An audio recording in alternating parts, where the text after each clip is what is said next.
اللہ رب العزت کے لیے جو خالق کائنات بھی ہے اور مالک ارض و سماوات بھی، اللہ تعالیٰ جل وعلا کی حمد و ثنا کے بعد حضور سید الانبیاء امام الانبیاء حضور تاجدار ختم المرتبت علیہ تحیۃ والثناء کی پاک بارگاہ میں ہدیہ درود و سلام کا نذرانہ پیش کرنے کے بعد نہایت ہی واجب الاحترام مقتدر علماء ذی وقار، یاران طریقت، سامعین کرام، حاضرین و ناظرین، السلام علیکم ورحمۃ اللہ وبرکاتہ۔ آج کا یہ وسیم پروگرام بسلسلہ ایصال ثواب محترم جناب چودھری محمد شہزاد انور باجوہ صاحب، محترم جناب چودھری رضوان انور باجوہ صاحب، محترم جناب چودھری شہباز انور باجوہ صاحب، انہوں نے اپنے والد ماجد بزرگوارم چودھری محمد انور باجوہ صاحب ان کی یاد میں آج کا یہ پروگرام منعقد کیا ہے۔ اللہ تعالیٰ آج کی اس حاضری کو اپنی بارگاہ میں شرف قبولیت عطا فرمائے، اور جس خاص مقصد کے لیے آج کا یہ پروگرام منعقد ہوا، رب کائنات ایک ایک احباب کے آنے کے توسل سے رب کائنات مرحوم کی بخشش اور مغفرت فرمائے۔ ذات ذی وقار قرآن مجید فرقان حکیم کی دامن سے آیہ مقدس آپ کے سامنے تلاوت کرنے کا شرف حاصل کیا ہے۔ اس کے ضمن میں میں چند باتیں آپ احباب کی گوشگزار کروں گا۔ دعا کروں کہ اللہ تعالیٰ ہمیں قرآن سمجھ کر اس پر عمل کی توفیق عطا فرمائے۔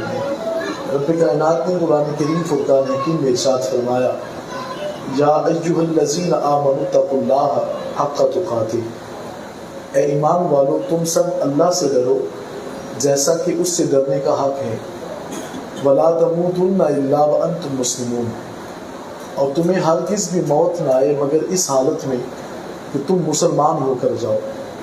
کائنات کے اندر سب سے بڑی جو دولت ہے وہ خوف خدا کی ہے۔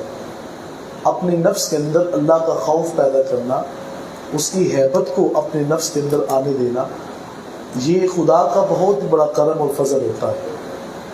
حضور سرور کونین علیہ الصلوۃ والسلام کی بارگاہ میں صحابہ کرام حاضر ہیں۔ عرض کی یا رسول اللہ صلی اللہ علیہ وسلم، حضور مت تقوی، یہ تقوی کس کو کہا جاتا ہے؟ تو آقا علیہ الصلوۃ والسلام نے اپنے دل کی طرف اشارہ کرتے ہوئے ارشاد فرمایا، التقوی ہا ہونا، تقوی یہاں پر پیدا ہوتا ہے۔ تو حضور علیہ الصلوۃ والسلام نے فرمایا کہ جب انسان کا دل جو ہے وہ راہ راست کی طرف آ جاتا ہے تو اس کے جسم کے سارے جو اعضاء ہیں ان کے اندر اللہ کا خوف پایا جاتا ہے۔ صحیح مسلم شریف کے حدیث مبارکہ ہے، میرے آقا علیہ الصلوۃ والسلام نے فرمایا کہ الا ان فی الجسد مضغۃ فاذا صلحت صلح الجسد كله واذا فسدت فسد الجسد كله الا وهي القلب۔ میرے آقا علیہ الصلوۃ والسلام نے فرمایا کہ جسم کے اندر ایک لوتھڑا ہے، اگر وہ صحیح رہے تو سارا جسم صحیح ہے، اگر وہ فسادی ہو جائے تو میرے آقا علیہ الصلوۃ والسلام نے فرمایا کہ سارا جسم فسادی ہو جاتا ہے۔ تو عرض کی حضور وہ لوتھڑا کون سا ہے؟ تو میرے آقا علیہ الصلوۃ والسلام نے فرمایا کہ اس کو دل کہا جاتا ہے۔ دل وہ عضو ہے کہ اگر وہ راہ راست کی طرف آتا ہے تو گویا سارے کا سارا جسم اللہ کے خوف کی طرف آ جاتا ہے۔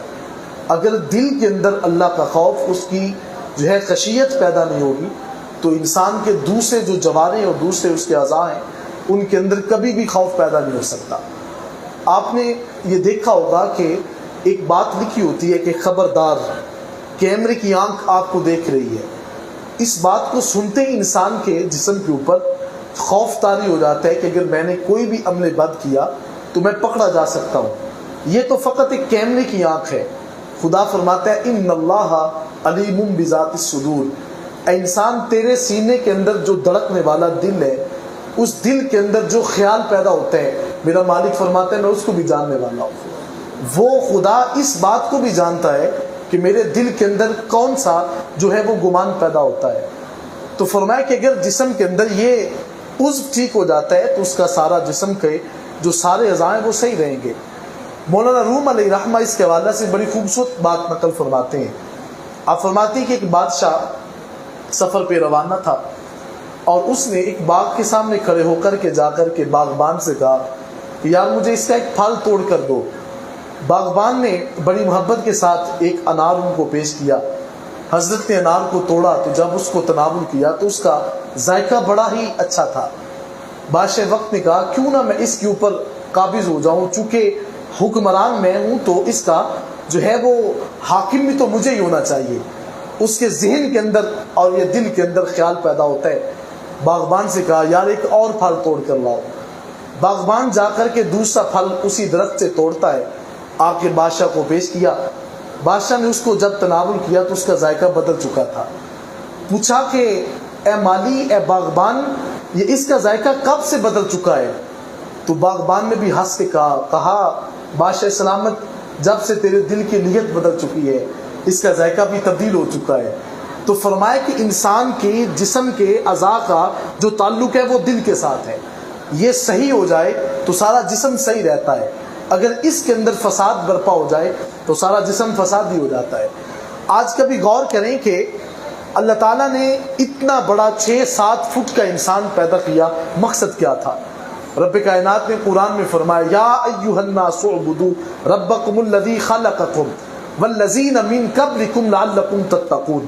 اللہ نے فرمایا اے انسان، تمہیں بھی اور تم سے پہلے لوگوں کو بھی پیدا کیا. مالک مقصد کیا تھا؟ فرمایا مقصد یہ تھا کہ تمہارے دل کے اندر میرا خوف پیدا ہو جائے، میری ہیبت تمہارے دل کے اندر جو ہے وہ اجاگر ہو جائے. تو آقا علیہ الصلوۃ والسلام نے ارشاد فرمایا، میرے آقا علیہ الصلوۃ والسلام فرماتے ہیں کہ ان اللہ تعالی لا ينظر الى صورکم ولا الى اجسامکم ولکن ينظر الى قلوبکم. فرمایا کہ بے شک خدا تمہاری صورتوں کو نہیں دیکھتا، نہ ہی خدا تمہارے جسم کو دیکھتا ہے. فرمایا خدا فقط دیکھتا ہے تو تمہارے سینے میں دھڑکنے والے دل کو دیکھتا ہے. دل وہ عضو ہے کہ اگر وہ صحیح ہو جاتا ہے تو سارا جسم جو ہے وہ صحیح رہتا ہے. تو ذات دی وقار میں بات کر رہا تھا کہ انسان کے دل کے اندر جب اللہ کا خوف اور اس کی ہیبت آتی ہے تو دل کے سارے اعضاء جو ہیں ان کے اندر جو ہے وہ خدا کا خوف طاری ہو جاتا ہے. حضرت عمر بن خطاب رضی اللہ تعالی عنہ آپ کا پاک دور تھا، اور آپ کے دور کے اندر آپ جو ہے وہ رات کو گلیوں میں گشت کرتے ہیں. تو دوران گشت جو ہے آپ کا غلام اسلم بھی آپ کے ساتھ تھا. رات کی تاریکی میں آپ ہر دروازے پہ ٹھہرتے ہیں کہ کیا کوئی بندہ پریشان تو نہیں ہے، کسی گھر سے کیا رونے کی آواز تو نہیں آ رہی، کوئی فریادی تو نہیں ہے کہ جس نے رات کو کھانا تناول نہیں کیا. آج تو معاملات یہاں تک بگڑتے ہوئے نظر آ رہے ہیں، لوگ اپنے گلوں کو نوچ رہے ہیں، اپنی زندگیوں سے ہاتھ دھوتے ہوئے نظر آ رہے ہیں، لیکن ہمیں کسی کی فکر نہیں ہے. ہم تو رات کو کھانا کھا کے سوتے ہیں، ہمیں کسی حوالے سے سوچنے کی ضرورت ہی نہیں ہے، اس لیے کہ ہمارے گھر کے اندر تو مختلف انواع کے کھانے پکتے ہیں، ہمیں دوسرے انسان کے ساتھ کیا لگے. لیکن کبھی اپنی جو ہے وہ قربت میں رہنے والے انسان کے بارے میں بھی سوچ کر دیکھیں کہ کیا کوئی بندہ ایسا تو نہیں ہے کہ جس کے گھر کے اندر چولہا ہی نہیں جلا. آپ نے سوشل میڈیا اوپر یہ بھی دیکھا ہوگا کہ وہ بھی احباب اس دنیا سے جا رہے ہیں کہ جو کہتے ہیں کہ تنگی کی وجہ سے ہم نے اپنے بچوں کا گلا گھونٹ جو ہے اس کو نوچ ڈالا اور اس کے جو ہے وہ زندگی سے اس کے ہاتھ دھو ڈالے. ذات ذی وقار سوچنے کی بات تو یہ ہے، ہمیں اس بات سے کیا لگے کہ کوئی بندہ کس کیفیت میں ہے. لیکن حضرت عائشہ صدیقہ رضی اللہ تعالی عنہ آپ فرماتی ہیں کہ میرے آقا علیہ الصلوۃ والسلام نے فرمایا کہ عائشہ کیا تیرا جی کرتا ہے کہ کیا تو چاہتی ہے کہ تجھے اللہ کا قرب حاصل ہو جائے؟ عرض کی حضور میں چاہتی ہوں کہ مجھے خدا کا قرب ملے. تو میرے آقا علیہ الصلوۃ والسلام نے فرمایا اگر تو چاہتی ہے کہ مجھے اللہ کا تقرب خاص حاصل ہو جائے تو پھر کبھی مسکینوں کو کھانا کھلا کر دیکھ، کبھی کسی مسکین کے حلق کے اندر ایک لقمہ اتار کر دیکھ، پھر تجھے خدا کا قرب ضرور حاصل ہو جائے گا. حضرت ذی وقار جب انسان کسی غریب کو اپنے سینے سے لگاتا ہے، اس کے سر کے اوپر شفقت کا ہاتھ پھیرتا ہے، کبھی یتیم کا خدا جو ہے جب بندہ سہارا مانتا ہے تو میرے آقا علیہ الصلوۃ والسلام نے فرمایا شفقت کا ہاتھ جب کسی یتیم کے سر پہ پھرتا ہے، آقا فرماتے ہیں کہ جتنے اس انسان کے ہاتھ کے نیچے اس کے بال آتے ہیں اللہ اتنے ہی اس انسان کے درجوں کو بلند فرما دیتا ہے. تو فرمایا کہ ہمیں اس حوالے سے دیکھنا ہوگا.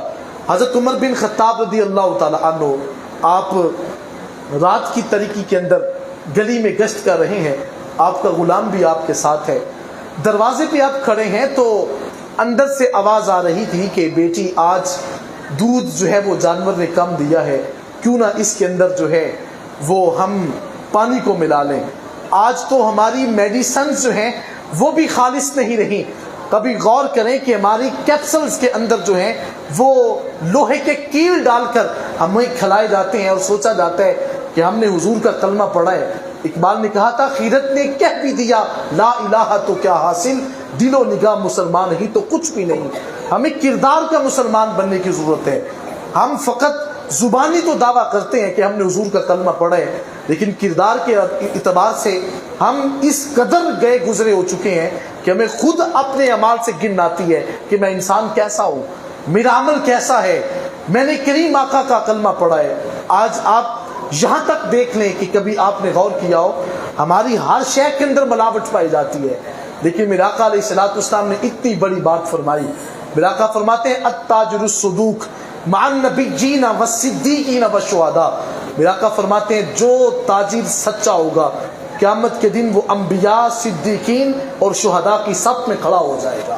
تو حضرت ذی وقار میں بات کر رہا تھا، حضرت عمر بن خطاب رضی اللہ تعالی عنہ، آپ نے جب وہ بات سنی کہ وہ بیٹی اپنی ماں سے بات کر رہی ہے، ماں نے کہا کہ آج جانور نے دودھ کم دیا ہے، کیوں نہ اس کے اندر پانی ملا کر کے اس کی مقدار میں اضافہ کیا جائے۔ جب یہ بات سنی تو بیٹی جٹ سے جواب دیتی ہے، کہا امی جانتی نہیں ہو کہ عمر بن خطاب کا دور ہے، اگر آپ نے اس حوالے سے سن لیا تو صبح ہمیں ضرور سزا دیں گے۔ حضرت عمر بن خطاب رضی اللہ تعالی عنہ آپ تو سن رہے تھے، اب ماں نے کہا کہ رات کے اس پہر کے اندر کون سا عمر ہمیں سن رہا ہے۔ اب جب یہ بات ہوتی ہے تو بیٹی نے کہا کہ اماں میں بھی جانتی ہوں کہ عمر مجھے نہیں دیکھ رہا، لیکن رات کی اس طریقے کے اندر عمر کا خدا تو ہمیں دیکھ رہا ہے۔ یہ وہ مقام ہے جہاں پر میں آپ کو لے کر کے آنا چاہتا ہوں۔ یہ جس مجلس میں آپ بیٹھے ہیں یہ کچھ پیغام دیتی ہے، جیسے مرحوم ہم سے جدا ہوئے ہیں، ہم نے بھی اس جہاں کو چھوڑ کر جانا ہے۔ قبر کے اندر ہمارا مال کام نہیں آئے گا، قبر کے اندر صرف کام آئے گا تو مصطفیٰ کی محبت کام آئے گی۔ آقا علیہ الصلوۃ والسلام کی محبت جو ہے اور حضور کے دین پر جو عمل ہوگا وہ ہمارے کام آئے گا۔ تو ذات محترم میں بات کر رہا تھا حضرت عمر بن خطاب رضی اللہ تعالی عنہ، آپ نے وہ بات سن لی، آپ نے اپنے غلام سے کہا کہ اسلم اس گھر کو پہچان لو، صبح ان کو مسجد نبوی میں بلایا جائے۔ صبح ہوتی ہے، ماں بیٹی کو طلب کیا گیا، پوچھا گیا کہ رات والا قصہ سناؤ جو کہہ رہی تھے کہ عمر تو نہیں دیکھ رہا لیکن عمر کا خدا تو ہمیں دیکھ رہا ہے۔ کہا ہاں عمر بن خطاب، ہم نے حضرت یہ بات ضرور کی تھی کہ ہمارے دل کے اندر یہ ہیبت پیدا ہوئی، یہ خوف اور یہ خشیت آ گئی کہ عمر تو نہیں لیکن عمر کا خدا تو ہمیں دیکھ رہا ہے۔ حضرت عمر بن خطاب رضی اللہ تعالیٰ عنہ فرماتے ہیں کیا اس جو ہے وہ بیٹی کا ہاتھ میرے بیٹے کے لیے آپ دینا پسند کریں گے؟ اس خاتون کے مقدر اوج ثریا کو پہنچے، کہا اس سے زیادہ میرے لیے اور کیا کمال ہو سکتا ہے۔ وہ خاتون خوش ہوتی ہے۔ حضرت عمر بن خطاب رضی اللہ تعالیٰ عنہ کے صاحبزادے کے ساتھ اس کا عقد ہوتا ہے اور فرماتے ہیں کہ ان کی نسل سے پھر ایک دوسرا بیٹا جنم لیتا ہے جس کو تاریخ آج بھی عمر بن عبدالعزیز کے نام سے یاد کرتی ہے، جن کے والدین اتنے اتقیاء اور اصفیاء ہوتے ہیں، جب ان کی اولادیں پیدا ہوتی ہیں تو ان کی اولادوں سے بھی یہ رنگ نظر آتا ہے، یہ بات جو ہے وہ ٹپکتی ہے اور اس کا چہرہ بتاتا ہے کہ جس کے والدین اتنے متقی ہیں ان کا بیٹا بھی ضرور متقی اور پرہیزگار ہوگا۔ تو ذات محترم میں بات کر رہا تھا، فرمایا کہ انسان کے دل کے اندر جب اس بات کا احساس پیدا ہوتا ہے کہ میں نے اس جہان کو چھوڑ کر جانا ہے تو یہ موت کا جو تذکرہ ہے یہ بھی دل کے اندر سے دنیا کی محبت کو نکالتا ہے۔ میرے آقا علیہ الصلوۃ والسلام نے فرمایا کہ اگر کوئی شخص چاہتا ہے کہ اس کے دل سے دنیا کا پیار نکل جائے تو میرا آقا فرماتے ہیں کبھی کبھی قبرستان کا چکر لگا لیا کرو، قبرستان کے قریب سے گزرا کرو۔ جب تم قبرستان کے قریب سے گزرو گے تمہارے دل سے دنیا کی محبت ختم ہوگی۔ آقا علیہ الصلوۃ والسلام آپ کی زوجہ محترمہ حضرت عائشہ صدیقہ رضی اللہ تعالی عنہا آپ ارشاد فرماتی ہیں کہ میں نے آقا علیہ الصلوۃ والسلام کی خدمت میں عرض کی کہ یا رسول اللہ صلی اللہ علیہ وسلم، حضور مردوں کو تو یہ فضیلت حاصل ہو گئی کہ وہ میدان جنگ میں اتر کر کے تلوار اٹھا کر جہاد کر سکتے ہیں، لیکن خواتین اس سے مستثنیٰ ہیں، حضور ان کو یہ مقام کیسے ملے گا؟ میرا آقا علیہ الصلوۃ والسلام نے فرمایا عائشہ سنو، جو خاتون دن میں 20 مرتبہ موت کو یاد کرے اللہ قیامت کے دن ان کو شہداء کی صف میں کھڑا فرما دے گا۔ موت کا تذکرہ کرنے سے، یاد کرنے سے انسان کے دل کے اندر جو ہیبت ہے وہ پیدا ہوتی ہے۔ تو ذات ذی وقار میں بات کر رہا تھا کہ اے ایمان والو، اللہ سے ایسا ڈرو جیسا کہ اس سے ڈرنے کا حق ہے، اور اپنے دل کے اندر یہ احساس پیدا کرو کہ میں نے اس جہان سے مسلمان ہو کر جانا ہے۔ آج ہم نے سوچ رکھا ہے کہ شاید مسلمانی کا جو معیار ہے وہ اپنے ٹخنوں سے اپنے پاؤنچوں کو اوپر رکھنا، شاید یہ مسلمانی کا معیار ہے۔ شاید جس کی لمبی زلفیں ہیں وہ سب سے بڑا مسلمان ہے، لیکن یاد رکھیے گا چہ جائے کہ یہ اسلامی شعار ہیں، اسلامی جو ہے وہ اسلام، اس کا جو ہے وہ حضور کی سنت مبارکہ ہے۔ لیکن میرا آقا علیہ الصلوۃ والسلام نے فرمایا سنو مسلمان کون ہوتا ہے؟ میرا آقا فرماتے کہ المسلم من سلم المسلمون من لسانہ ویدہ۔ میرا آقا فرماتے ہیں مسلمان تو وہ ہوتا ہے کہ جس کے ہاتھ اور زبان سے دوسرا بندہ بچ جاتا ہے، کبھی ہاتھ سے تکلیف نہیں دی، کبھی زبان سے کسی کو برا بلا نہیں کہا۔ ہم تو اپنی صبح کا آغاز جو ہے وہ بھی خدا نہ کرے تو یہاں تک ہوتا ہے کہ ہم لوگوں کو گالی گلوچ سے کرتے ہیں، یہاں تک کہ اگر کسی کا جہاں تک بس چلتا ہے ہم کرتے ہیں، جہاں تک کسی کا حق غصب کرنے کے اوپر ہمارا ہاتھ چلتا ہے ہم کرتے ہیں۔ لیکن یاد رکھیے گا ہر چیز یہاں پہ رہنی ہے، قبر کے اندر ہم نے تنہا اترنا ہے، اور اس بات کو ذہن نشین کر لیں۔ زندگی جو ہے وہ گھٹتی ہوئی نظر آ رہی ہے، ہماری داڑھیوں کے اندر چمکتے ہوئے جو سفید بال ہیں وہ اس بات کی علامت ہے کہ ہم دنیا کو چھوڑ کر جانے والے ہیں، ہماری کمر اگر ٹیڑھی ہو گئی اس بات کی علامت ہے کہ ہم نے دنیا کو چھوڑ کر جانا ہے۔ قبر کے اندر دونوں ہاتھ خالی ہوں گے، اور کفن پہن کر جب وہاں پوچھا جائے گا تیرا مال کہاں ہے، کہاں ہے وہ تمہاری جو ہے وہ پروٹوکول، زیب و زینت، تمہارا عالی شان بنگلہ اور عالی شان زینت تمہاری کہاں ہے؟ ہر چیز ختم ہو گئی۔ قبر کے اندر جب جائے گا تو اللہ فرماتے ہیں الذی خلق الموت والحیات لیبلوکم ایکم احسن عملا، فرمایا کہ میں نے تمہیں زندگی اور موت کھیل تماشے کے لیے نہیں دی تھی، فرمایا کہ یہ کھیل تماشے کا نام زندگی نہیں ہے، زندگی تمہیں اس لیے دی گئی کہ خدا فرماتا ہے میں قیامت کے دن دیکھنا چاہتا ہوں کہ تمہارے پاس اچھا عمل کون سا ہے۔ اگر اچھا عمل نہیں ہوگا تو ہمیں جواب دہ کیسے ہونا ہوگا؟ علامہ اقبال نے بڑی خوبصورت بات لکھی، وہ فرماتے ہیں کہ تو غنی از ہر دو عالم من فقیر، عذر ہائے روز محشر من پذیر، گر تو می بینی حسابم ناگزیر، از نگاہ مصطفیٰ پنہا بگیر۔ عرض کرتے ہیں مالک مجھ سے قیامت کے دن نہ پوچھنا کہ اقبال کیا لائے ہو۔ اقبال کوئی عام ہستی کا نام نہیں ہے، وہ ہستی ہے جس نے 1 کروڑ مرتبہ مدینے والے آقا پر درود و سلام پڑھا ہے۔ لیکن استغراق یہ ہے، محبت کا عالم اور کفیت یہ ہے، عرض کرتے ہیں کہ مالک مجھ سے نہ پوچھنا کہ کیا لائے ہو۔ عرض کی کہ اگر مالک پوچھنا ہی ہے تو اس مقام پہ پوچھنا جہاں میرے آقا علیہ الصلوۃ والسلام مجھے نہ دیکھ سکیں، کہیں ایسا نہ ہو میرے اعمال کی نحوست کی وجہ سے میرے آقا کو پشیماں ہونا پڑے۔ یار اتنی بڑی ہستی کی یہ کیفیت ہے، ہم نے تو کچھ کیا بھی نہیں ہے، ہمارے تو پلے بھی کچھ نہیں ہے۔ تو ذات ذی وقار میں بات کر رہا تھا کہ اپنے عمل کو ہمیں درست کرنا ہوگا، زبان سے کسی کو تکلیف نہ دیں، ہاتھ کے ساتھ کسی کو ایذا نہ دیں۔ میرے آقا علیہ الصلوۃ والسلام نے فرمایا سباب المسلم فسق وقتالہ کفر، مسلمان بھائی کو گالی دینا سب سے بڑا گناہ ہے، اور کبھی بھی اپنے مسلمان کو اگر تو نے ناحق قتل کر دیا تو فرمایا یہ سب سے زیادہ کفر ہے۔